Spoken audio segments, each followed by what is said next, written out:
começar o programa de hoje, a gente vai falar sobre saúde. Você sabia que mais da metade dos brasileiros nunca sequer foi a uma consulta do dermatologista? Mas o que isso significa na prática? Como a falta de acompanhamento impacta na saúde e até na autoestima das pessoas? Para falar sobre isso, aqui comigo a dermatologista e tricologista Aline Talarico. Um prazer te receber mais uma vez, doutora. Olá, tudo bem? Vai ser muito bom a gente falar sobre saúde pública, que é um tema que às vezes a gente acha que a dermatologia é só para estética e na verdade não. Nós vamos falar muito de saúde e prevenção. Com certeza, doutora. E pra gente começar, né? Esse dado de que 54% dos brasileiros nunca sequer foi a uma consulta assusta. O que ele revela, né, sobre a nossa relação com a saúde, tanto da pele quanto do cabelo mesmo? Então, é super importante a gente falar sobre duas coisas. Então, eu já trabalhei na saúde pública por mais de 10 anos e a gente sabe o quanto o dermatologista é requisitado. Então, as filas são de anos, muitas vezes.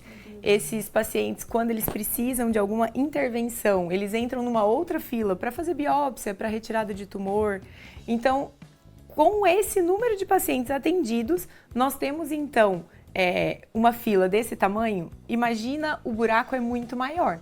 Então, na verdade, nós precisamos de mais profissionais, embora a Sociedade Brasileira de Dermatologia seja composta por mais de 12 mil médicos dermatologistas, nós ainda temos aí uma dificuldade de acesso a esses profissionais. Então, a saúde primária, né, a atenção primária, que é ali o posto de saúde, é muito importante para conseguir triar e mandar aquilo que é mais necessário. Mas a gente precisa que mais e mais pessoas tenham acesso a isso. Afinal, o câncer de pele é o câncer mais comum. Então, é muito discrepante, né? Nós sabemos que menos da metade da população tem acesso ao dermatologista e o câncer mais comum é o câncer de pele. Então, a gente ainda tem muita coisa que é subdiagnosticada. Então, a gente precisa disseminar a informação de que sim, é possível a gente ter uma consulta com o dermatologista, se preocupar com as suas feridas e com as suas manchinhas, para que a gente possa, assim, ter o maior número de pessoas sendo atendidas. Olha só, já a gente fala então sobre essa questão do câncer de pele, como você colocou aqui, é o que mais tem, né, diagnóstico aqui no Brasil. São 185 mil novos casos, no mínimo, todos os anos, gente, é muita coisa. Antes, eu quero saber, doutora, quais são os riscos de deixar para procurar ajuda só quando o problema já está avançado, né?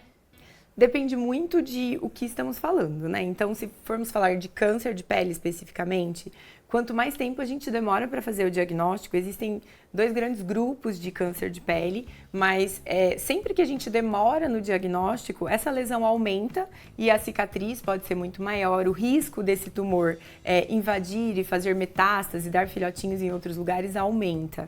Então, quanto antes a gente tiver diagnóstico, quanto antes a gente trata e melhora o prognóstico desse paciente ao longo dos anos, em termos de recidiva e de resposta ao tratamento mesmo. A prevenção, então, é o melhor caminho sempre, né? Ainda mais Sim. quando a gente fala de câncer. No caso, quando a gente fala sobre o diagnóstico tardio de outras doenças relacionadas, como, por exemplo, a acne severo, se não a psoríase. Isso também influencia não só o paciente, né, por fora, mas também por dentro, o mental também abalado, não? Sim, é muito assim, saiu um estudo recente da Sociedade Brasileira de Dermatologia que trouxe esse dado da quantidade de pessoas que têm acesso ou não. E a gente sabe que no consultório médico, 80% da acne é consultada no consultório particular. Então, na verdade, a acne é uma doença e que ela traz, sim, condições psicológicas associadas, mas não só ela. Então, as alopecias, alopecia areata, vitiligo, psoríase, são doenças que muitas vezes o paciente tem e ele não consegue esconder. Então, isso interfere muito no psicológico desses pacientes e a gente tem tratamento e hoje em dia a medicina está muito avançada para essas doenças também.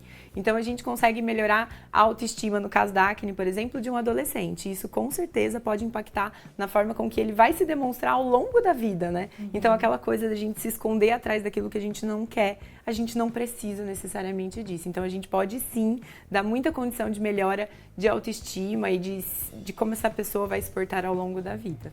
É super importante. Com certeza, doutora. Quando a gente fala, né, sobre esse risco, essa falta de acesso, como isso impacta na vida das pessoas. A automedicação sem prescrição médica, sem ter ali uma orientação de fato, também é um problema gigante. Porque ainda mais com as redes sociais, o pessoal procura ali nas redes sociais, acha que tem receita mágica para o problema. Sim. E às vezes até usa um remédio que vai piorar. É assim, ó, é muito importante a gente entender que na dermatologia a gente tem um diagnóstico muito fácil visual e isso é treino, né? É a gente ir treinando e por isso a residência médica é tão importante, porque a gente olha a lesão e consegue diagnosticar ela só vendo, mas algumas não são bem assim. Então, tem uma parte das doenças que a gente precisa de biópsia, de exames para poder tentar melhorar a nossa acurácia diagnóstica. Mas, quando a gente usa outros tratamentos ali no meio do caminho, isso falseia a lesão e muitas vezes atrasa o seu diagnóstico. Então, o ideal hidratação é uma coisa que nunca vai mudar doença nenhuma em questão de gravidade. Então, a gente consegue conduzir a partir dali. Então, se você tem dúvida, use um hidratante, tá ótimo. Protetor solar, hidratante. O resto, sempre com avaliação médica. Com certeza. Doutora, agora entrando nessas doenças mais específicas. Da outra vez, inclusive, que você esteve aqui na RF com você, a gente falou sobre a questão do câncer de pele, mas vamos reforçar com o pessoal que a gente acabou de comentar. De fato, é o câncer mais comum no Brasil. Quais são os sinais que merecem atenção imediata? Ferida que não cicatriza. Mancha que cresceu, pinta que cresceu, mudou de característica. Essas são as duas principais. Então, a gente tem que ficar atenta às lesões do nosso corpo. Então, aquela feridinha no corpo que não cicatrizou depois de 15 dias, ela não é normal. A gente precisa avaliar. Pode ser que não seja necessariamente um câncer de pele, pode ser uma lesão pré-neoplásica, que é antes do câncer, mas a gente precisa avaliar para poder fazer. E o bom é, igual eu estava falando, nós conseguimos fazer um diagnóstico muitas vezes visual. Então, a gente já consegue dali partir para a cirurgia e resolver o problema.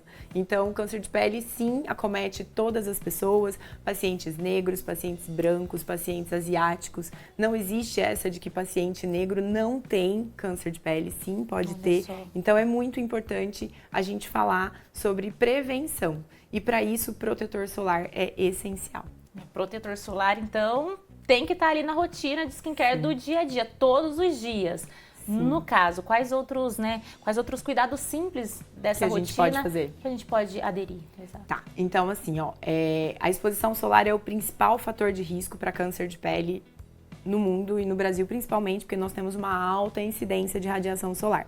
Então, o protetor solar, roupa de proteção, então roupinha de proteção até aqui, chapéu, óculos, porque sim, nós podemos também ter na nossa região palpebral, na nossa região de conjuntiva, então a gente precisa ter essa atenção. Protetor, chapéu, tudo que você conseguir se resguardar do sol. Evitar os picos de exposição, mas eu entendo, né, que muitas vezes a pessoa trabalha com isso.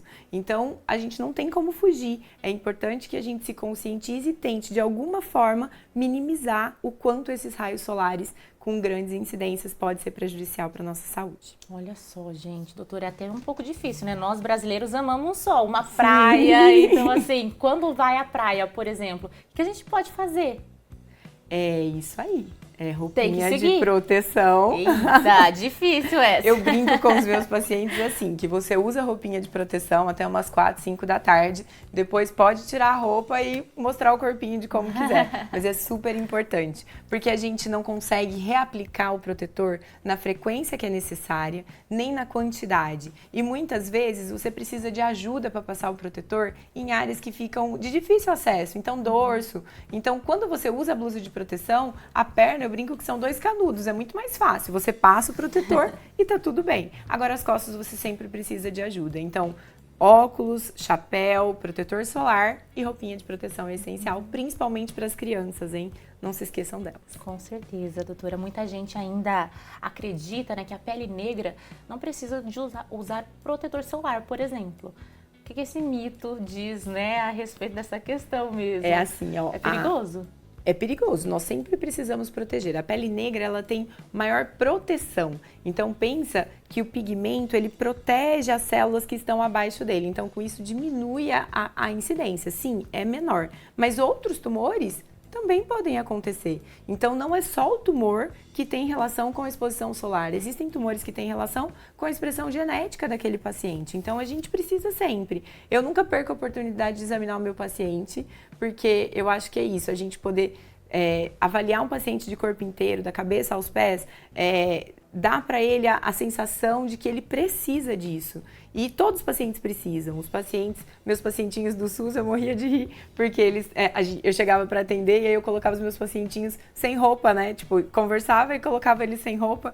E aí eles falavam, mas sem roupa, doutora? Enfim, todos avisavam na fila de espera que ela examina o corpo inteiro. Mas no fim das contas, todo mundo se sente cuidado. E isso é muito importante, porque muitas vezes nessa da gente olhar de cima embaixo, a gente sempre encontra coisas importantes. Com certeza, algum sinal de alerta ali no corpo.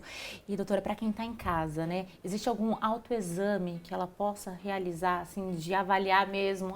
Viu X coisa ali, é bom procurar um especialista. Eu brinco que a gente tem que olhar os nossos e de quem a gente ama, né? Porque muitas vezes a gente não consegue enxergar as nossas pintinhas. Então é sempre importante pedir para uma pessoa examinar, dar uma olhada, né? Do mesmo jeito que a gente faz o autoexame de mamas, é muito importante que a gente faça o autoexame das nossas pintas.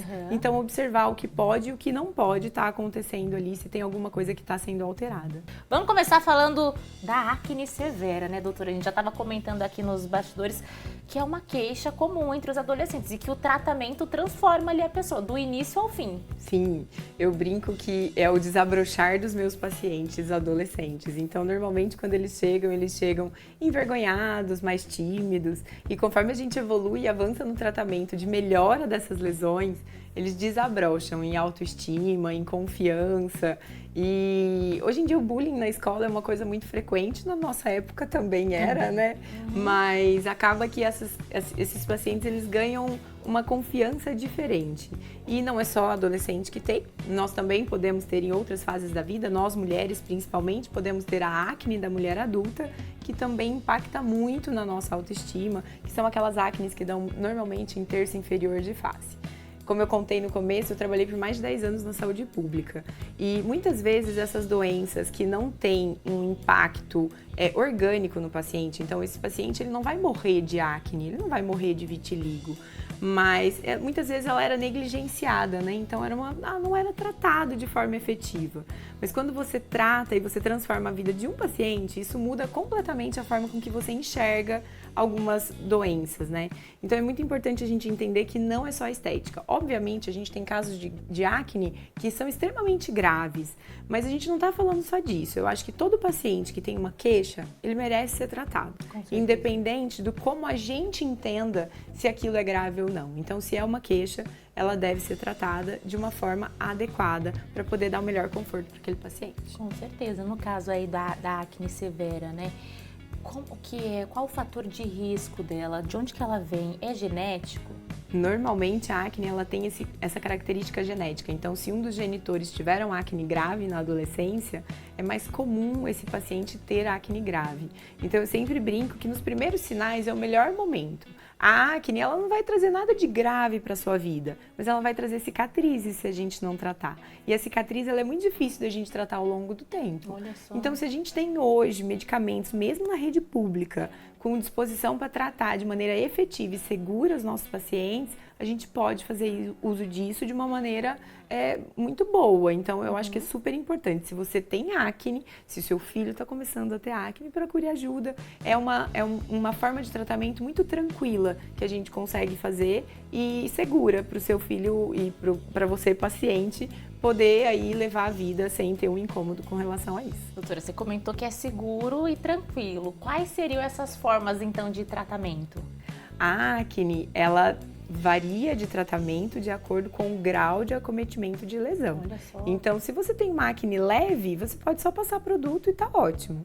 Alguns produtos de casa, assim mesmo. Agora, se você tem uma acne um pouco mais grave, a gente pode usar antibióticos orais, a gente pode fazer o uso da isotretinoína oral, que é um tratamento para poder secar a glândula sebácea e fazer isso mais ao longo do tempo. Se você tem acne da mulher adulta, a gente tem alguns medicamentos que controlam ali a parte hormonal, que vão ajudar no tratamento da acne. E muitas vezes é ajudar efetivamente mesmo, resolvendo o problema. Então, existem muitas formas da gente tratar. Cada paciente vai ter ali a indicação ou contraindicação para algum tratamento. Mas assim, é muito tranquilo mesmo da gente tratar no sentido de escolhendo o tratamento adequado e o paciente aderindo à terapêutica, os resultados vêm aí num tempo não tão longo, sabe? Então você melhora muito a qualidade de vida desse paciente. Olha que bacana, gente. No caso, né, da acne na mulher adulta, normalmente ela tende a vir ou está relacionada com a menopausa ou não tem relação? Na verdade, a acne da mulher adulta é depois dos 25 anos. Olha só! Na verdade, é um marco ali que a gente usa para fazer o diagnóstico dessa entidade, né? Então, a acne da mulher adulta é uma mulher que começa a ter acne depois dos 25 anos ou que já tinha acne e continua tendo, né? Então, isso tem normalmente relação com algumas outras comorbidades, como ovários policísticos ou então por indução de alguns medicamentos, mas existe tratamento e tratamentos bastante eficazes, assim, de resolução. Precisa ali fazer, então, uma busca interdisciplinar, multidisciplinar, no caso, com vários profissionais, porque como você comentou agora, a causa pode vir do ovário policístico. Olha só. Normalmente a gente acompanha em conjunto com o colega ginecologista, mas o médico dermatologista já inicia o tratamento sem necessariamente precisar de grandes conversas com outros colegas, mas a gente sempre faz esse acompanhamento em conjunto. Certo. Super importante. Com certeza. Doutora, entre as mulheres tem outro problema, assim, que acomete, que também é um motivo de muita queixa, né? Que é o melasma. Nossa. No caso dele, quais são os principais gatilhos? Como é que funciona? Melasma tem a questão genética, que é muito importante, mas também tem o fator de exposição ao sol e a questão hormonal. É uma luta, né? Quem tem melasma sabe o quanto isso interfere na autoestima e na sua capacidade de desenvoltura mesmo, assim, né? Então, muitas vezes a gente tenta camuflar esse melasma, nem sempre é possível, varia muito de pessoa para pessoa, mas a verdade é que o melasma ele é uma doença que, assim, ele impõe respeito para todos os dermatologistas, porque é uma doença que a gente tem como tratar, a gente tem melhora, mas a gente depende muito dos hábitos de vida do paciente, de exposição não só ao sol, mas ao calor, porque o calor também piora muito o melasma. E nós estamos num país extremamente quente e agora vai entrar uma fase pior, né? Então é super importante a gente tratar. Eu brinco que o melasma ele tem tratamento, ele não tem cura, mas tem como a gente tratar e você conviver com ele de uma maneira mais harmônica. Mas na menopausa, já que você tinha perguntado em relação à acne, o melasma tende a melhorar, porque a gente altera a questão hormonal, né? Então os hormônios diminuem e você acaba melhorando a questão do melasma. Olha só que Algumas pacientes melhoram muito. Que bacana. No caso aí, então, no verão, né? Você comentou que quando tá quente, piora. Então, no verão, o pessoal pode esperar, tem essa tendência. Sim. Tem paciente que fala assim, nossa, eu fui na piscina um dia, mas parece que meu melasma piorou tanto. Sim, vai piorar, porque um dia de sol são meses aí de tratamento para a gente poder revirar esse melasma. Então, quem tem melasma tem que estar sempre muito protegidinho. Mas é super importante tratar, porque eu acho que a gente consegue melhorar muito a questão de autoestima do paciente, dele entender como tratar, entender o que piora, como proteger. Então, isso ajuda bastante. Doutora, muitas mulheres relatam aí frustração por conta de que o melasma costuma demorar, de certa forma, para responder ao tratamento. O que é importante entender nesse processo? Que não tem cura. Que ele tem tratamento e que o quanto a gente puder deixar esse melasma mais calmo, melhor é. E muitas vezes a gente acha que é melasma e não é melasma, né? Então o diagnóstico correto é muito importante, porque pode ser uma mancha, pode ser outra doença, pode ser um líquen plano pigmentoso. Existem várias formas de doenças que se assemelham, mas daí a gente, com uma avaliação correta, a gente consegue discernir melhor e tratar adequadamente. Agora falando não só das mulheres, né, mas dos homens também, a calvície é uma queixa muito recorrente entre esse público. Quando que ela é apenas genética ou se não pode indicar até um outro problema, doutora? Tá. Então, eu vou falar sobre duas coisas. Uma calvície, que não acomete somente o homem, pode acometer nós, mulheres também. É uma doença que ela é gradativa, mas que muitas vezes eu recebo no consultório pacientes de 20 anos que já têm uma calvície avançada e que já usa o cabelo raspado para não precisar lidar com isso. Existem tratamentos, eu brinco que tempo é cabelo. Quanto antes a gente procura ajuda, mais chances da gente reverter e melhorar o quadro a gente tem. E a gente tem uma outra doença, e isso me chamou muita atenção, de uma paciente minha que mora fora e que ela tem alopecia areata. A alopecia areata é uma doença autoimune, mais ou menos parecida com o vitiligo, que também é uma doença autoimune, mas a alopecia areata é a queda do cabelo. E lá fora, ela não recebeu o tratamento, porque eles entendem que isso é uma doença estética. Realmente, a gente não tem nenhum problema com a saúde do paciente. O paciente vive normal sem o cabelo. Porém, o quanto isso impacta na saúde psicológica desses pacientes.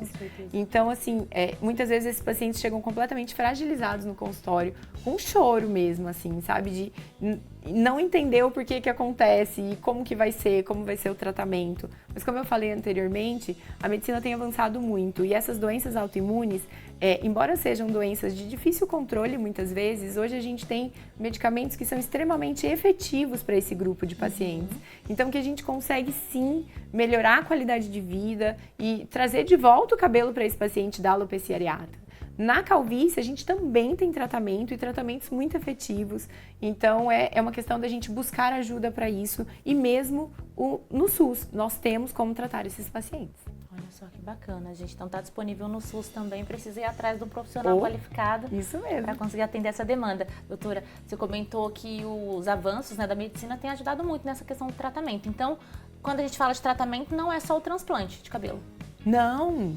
O transplante de cabelo é uma parte, vamos dizer assim. Não são todos os pacientes que têm indicação e muitos poucos pacientes que irão fazer, na verdade, né? Porque com o tratamento oral, os procedimentos que a gente faz em consultório para calvície, a gente consegue melhora. E agora falando especificamente para alopecia areata, quando a gente já tem até imunobiológicos que a gente fala, que são os inibidores de JAK, que tratam os casos graves dessa doença de uma maneira muito efetiva. A gente ainda não tem no SUS especificamente esses medicamentos liberados. A gente tem eles para outras doenças e aí a gente tenta... Vamos tentando agora, né, a liberação desses medicamentos para essas doenças também. Mas o impacto que isso traz na forma psicológica do paciente de viver, isso é muito importante. Então, o que tiver disponível, nós temos que usar para tratar esse paciente, né? Então, independente do que tem disponível, a gente precisa tratar. Com certeza, como você comentou lá no início da nossa entrevista, né, do nosso bate-papo, que de fato a dermatologia não envolve só questão estética, é saúde mental, Sim, saúde física. Exatamente. Muito bacana. E olha, gente, vamos acompanhar agora, né, as dúvidas de quem está em casa, o pessoal está participando com a gente. Vamos ver então, abrir o nosso telão aqui para ver as dúvidas. Olha só. Ô, doutora, você comentou dessa questão dos medicamentos, né? A Maria Santana está falando assim, ó, eu estou sentindo que minha pele está mais seca, em algumas partes também está descamando. O que pode ser feito para melhorar? Vamos tirar a dúvida dela, então.